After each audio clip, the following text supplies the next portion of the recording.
¿Quién tiene la primera pregunta? Yo no escojo, Yo. escoge el del micrófono. Hola, Guille. Hola.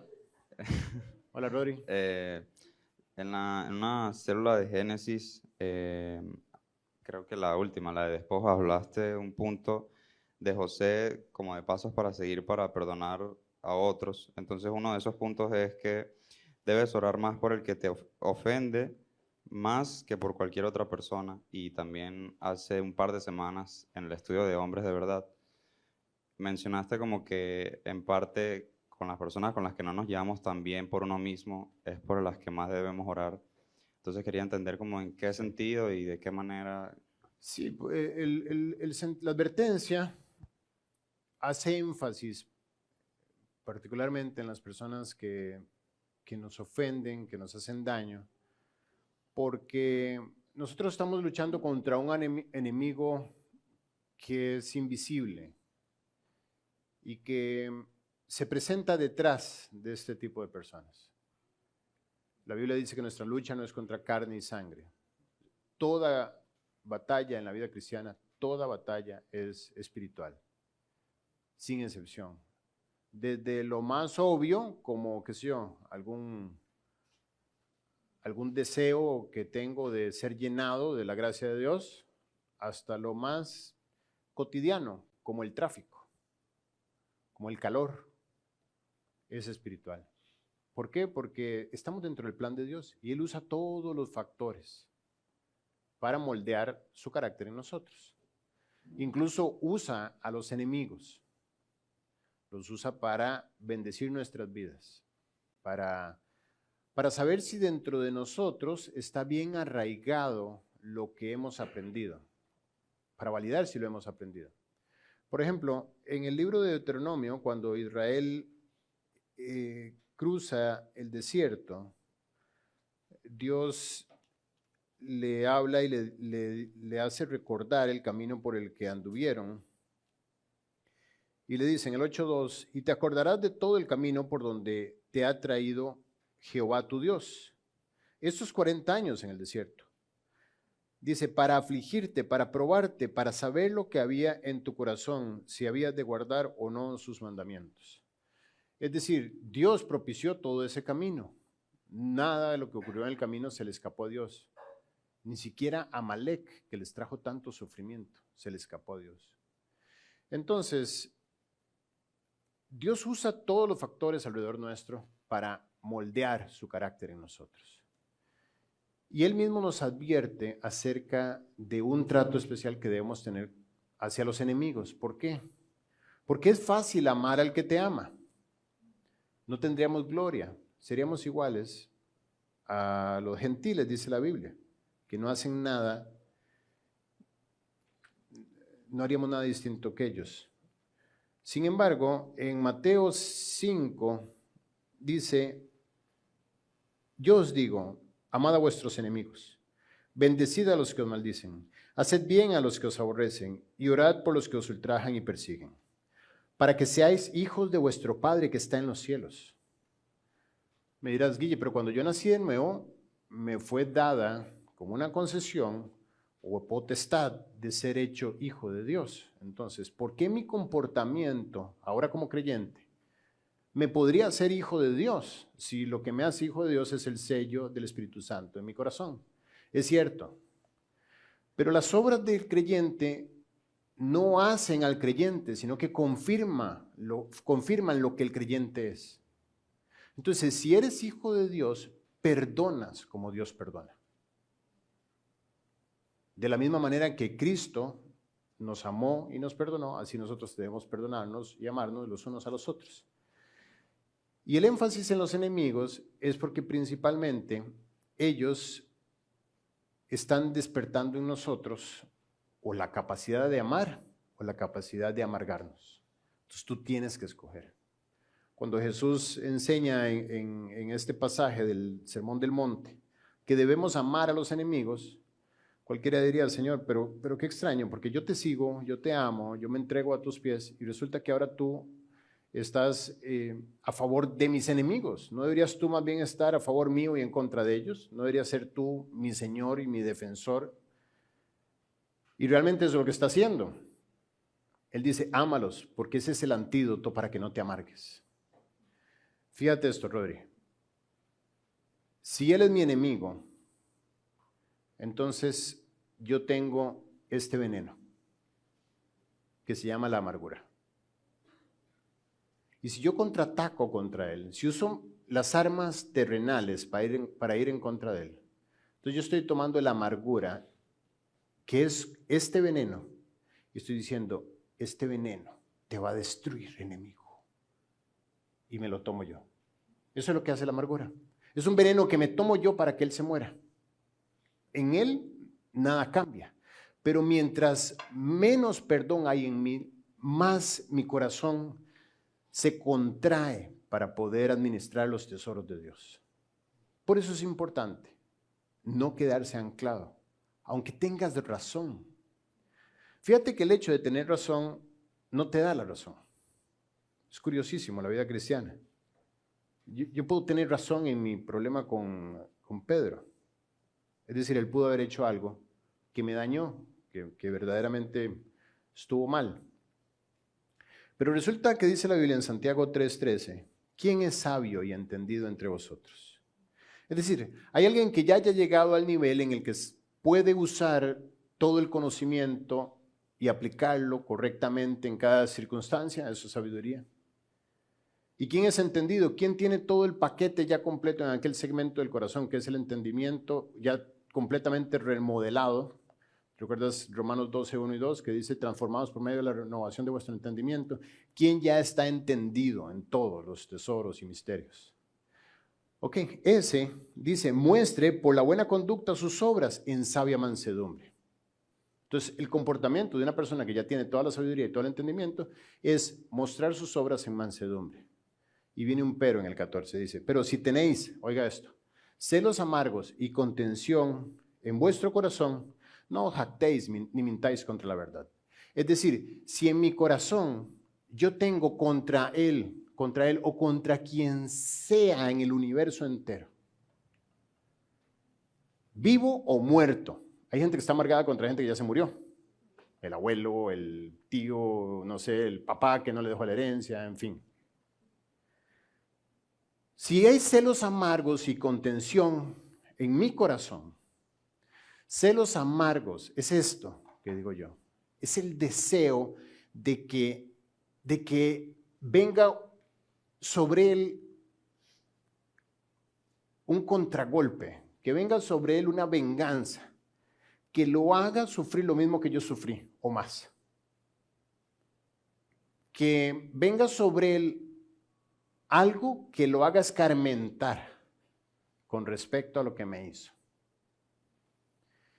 Curiosamente Dios me está diciendo, no, ámalo. Entonces ahí es donde definimos si somos hijos del diablo o si somos hijos de Dios. El hijo del diablo actúa como el diablo actúa. ¿Cómo? Con celos amargos y contención. Y entonces anda con rencilla, no perdona, no olvida, no deja atrás, sino que sigue guardando y trayendo al presente lo que pasó. Si tenéis celos amargos y contención, no os jactéis ni mintáis contra la verdad. Dice, porque esta sabiduría, pongan atención todos, porque este es el cáncer de todo cristiano. Porque esta sabiduría no es la que desciende de lo alto. Matthew, ¿dónde va usted? Ah, ya está su mamá. Ok, siéntate, amigo. Bueno, dice, aquí hay campo adentro, aquí hay campo por acá, por todo lado hay lugar. No se preocupen. Entonces, oigan esto, dice, ¿por qué esta sabiduría? ¿Cuál sabiduría? Lo que está gobernando mis acciones cuando hay celos amargos y contención. Ese estilo de sabiduría. Sabiduría no solamente es algo bueno, lo que estoy diciendo es lo que gobierna la situación.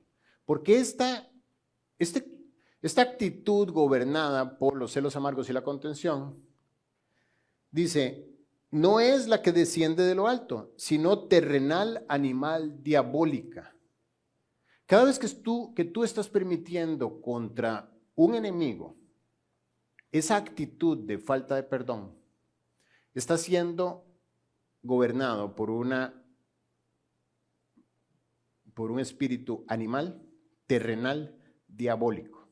Eres un títere del diablo cada vez que tú actúas de esa manera, con falta de perdón.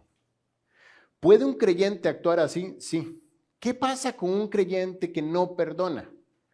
Es un creyente que va a estar estacionado en su vida cristiana para siempre, porque no va a poder recibir las verdades ni los misterios de la vida cristiana, que vienen en función de tener limpio el corazón de celos amargos y contención. Porque donde hay celos y contención, dice, allí hay perturbación y toda obra perversa. Sí, Guille, pero es que tú no sabes lo que me hizo.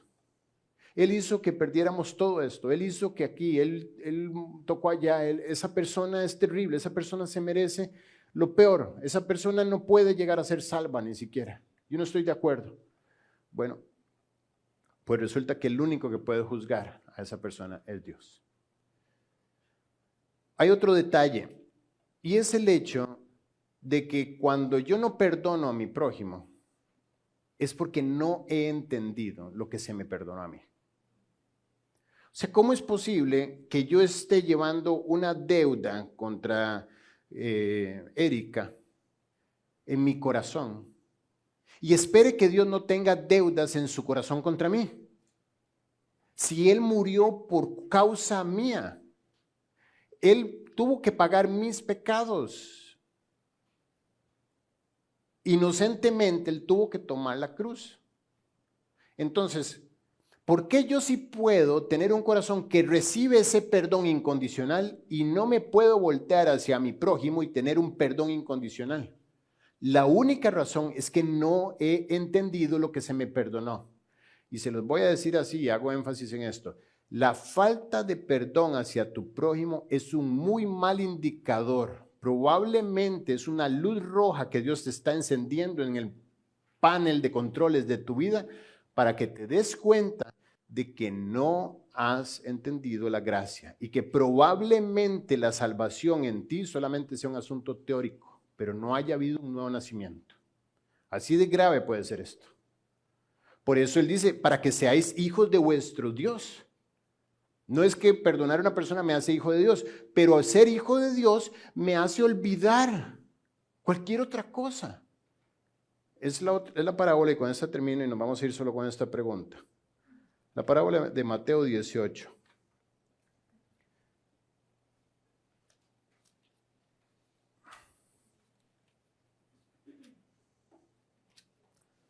De los dos deudores. Versículo 23. Hay dos deudores.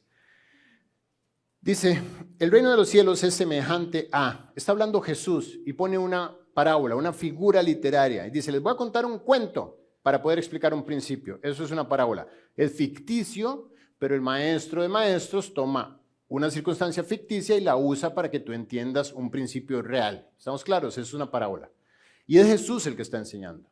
Y dice, el reino de los cielos es semejante a, para que puedas entender cómo funciona el cielo, te voy a explicar algo. Es semejante a un rey que quiso hacer cuentas con sus siervos y comenzando a hacer cuentas, le fue presentado uno que debía 10,000 talentos. A este, como no pudo pagar, ordenó su señor venderle y a su mujer e hijos y todo lo que tenían para que se le pagase la deuda. 10,000 talentos. Brincándonos detalles de valor actual neto y otro tipo de variables que entran en juego. En el reino de Salomón, lo pueden leer en Segunda de Crónicas, en Primera de Reyes, en el reino de Salomón, en el auge de la producción, ellos hacían 666 talentos al año. Y este hombre, y estamos hablando del reino más rico que ha existido, y este hombre debía 10,000. Probablemente era una especie de vicario, virrey, es una parábola. Algo que se inventó el Señor, pero ¿quién puede deber tanta plata? No hay tarjetas de crédito con tanto límite. El punto es que llamó a su reino a aquellos a los que les dio a administrar. Probablemente él tenía una deuda de impuestos, qué sé yo, durante años, de familia, lo que sea. La cosa es que tenía una deuda que era ¿cómo? Impagable. ¿Quién puede pagar una deuda que son prácticamente 20 años de producción del reino más rico que ha existido. ¿Quién puede pagarlo? Era imposible de pagar. Entonces llama a él y le dice, tú no vas a poder pagar ni trates de explicarte y vas a ser vendido. Tú, tu esposa, tus hijos, tus nietos, tu perro, tu gato, todo se va a vender como esclavo y ni siquiera con eso vamos a poder pagar el 1% de la deuda, pero por lo menos de esta manera queda sentado el hecho de que nadie le queda debiendo al rey. Entonces aquel siervo postrado le suplicaba diciendo, en el caso tuyo, y quiero que lo tomen personal, en el caso tuyo, una deuda impagable, ¿qué haces tú frente al deudor, frente al acreedor, perdón? Te tiras al piso y le dices, señor acreedor, perdóname la deuda. No puedes hacer otra cosa más. Cuando tú le dices, dame tiempo, ¿qué crees que piensa el acreedor? El acreedor piensa, no sabe lo que debe. ¿Cuánto tiempo quieres? 100 años, no vas a poder pagar la deuda. Bueno, eso es la cruz. Frente a la cruz están todos tus pecados y Jesús está perdonándolos. Y una persona que no dice, acepto tu perdón, sino que dice, no, déjame tratar de portarme bien. A partir de ahora no vuelvo a tomar, a fumar, a bailar apretado, ni tocar tango. No vuelvo a hacer todas aquellas cosas que yo en mis propias fuerzas. Es una persona que no entiende lo que debe. Cuando tú entiendes la dimensión de tus pecados, lo único que te queda es reconocer que estás perdido. Esa es la razón. En Romanos 3:23 dice que la paga del pecado es muerte. No puedes hacer otra cosa. Estás condenado. Pero resulta que este muchacho decía, Señor, ten paciencia conmigo y te lo pagaré todo. El Señor de aquel siervo, movido a misericordia. Ese es el factor clave de nuestra relación con Dios. Él decidió tener misericordia de ti y ya. Y dijo, te voy a perdonar por misericordia, no porque yo piense que me vas a poder pagar, porque nunca. Por eso los pecados se pagan en el infierno eternamente, porque no se pueden llegar a cubrir todo. Y a pesar de la terquedad de ese siervo, el Señor dice, y se mueve a misericordia. Vio a sus hijos, vio a su esposa y dijo, olviden la deuda. Y dijo, le soltó y le perdonó la deuda. ¿Qué hace uno cuando sale después de que le perdonan las deudas? Imagínate que te llame el banco y te digan, señor, a partir de ahora usted está fuera de la APC, está limpio en todo ya. ¿Qué haces? Sales celebrando mínimo, diría yo, mínimo. Ok, él salió de una deuda imperdonable y dice en el versículo 28, dice, pero saliendo aquel siervo halló a uno de sus consiervos. ¿Quién es un consiervo tuyo? Él es consiervo, ella, él. El mundo entero son prójimos tuyos. Y te topas a tu prójimo y en lugar de abrazarlo y decirle, brother, usted no sabe lo que me acaban de perdonar a mí, chico. No, se acuerda que ese brother le debía 100 denarios. 100 denarios. Si aquel frasco de alabastro, igual, olvidemos el valor actual neto y todo lo demás, era más o menos el salario de un año, un denario al día. Bueno, aquel siervo que se le pagaba un denario al día era el salario de un jornal. Entonces, 100 denarios son, para no dar una vuelta tan larga, son 100 días de trabajo. Son 3 meses y resto de trabajo. Salario mínimo, qué sé yo, vamos a decir que no le debía ni $1,500. ¿Cierto? Versus lo imposible de pagar. Más de la deuda externa de América Latina era lo que debía el primer hombre. Y el primer hombre se encuentra uno que le debe nada comparado a lo que él debía ¿Cuál es la actitud? A ver, Rodrigo, la actitud lógica de una persona que viene celebrando lo que se le perdonó. Dice, hermano, olvídese de eso y celebre conmigo, ¿cierto? ¿O no? Pues dice que aquel siervo halló a uno de sus consiervos que le debía 100 denarios y haciéndose de él le ahogaba diciendo, págame lo que me debes. Págame lo que me debes, del cuello lo ahogaba. Eso no está bien. Algo está pasando aquí. Eso es lo que ocurre contigo como creyente si tú tienes roncha contra tu hermano. No importa lo que tu hermano te deba o te haya hecho.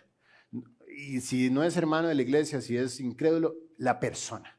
No importa lo que te hayan hecho. Si tú no tienes en tu corazón paz con él y estás dispuesto a darle una nueva oportunidad, entonces tú no has entendido el perdón. Y mira lo que hace el rey para terminar. Entonces, su consiervo, oigan, el segundo, postrándose a sus pies, le rogaba diciendo, ten paciencia conmigo y yo te lo pagaré todo. Las mismas palabras que él había usado delante del rey. Mas él no quiso, sino fue y le echó en la cárcel.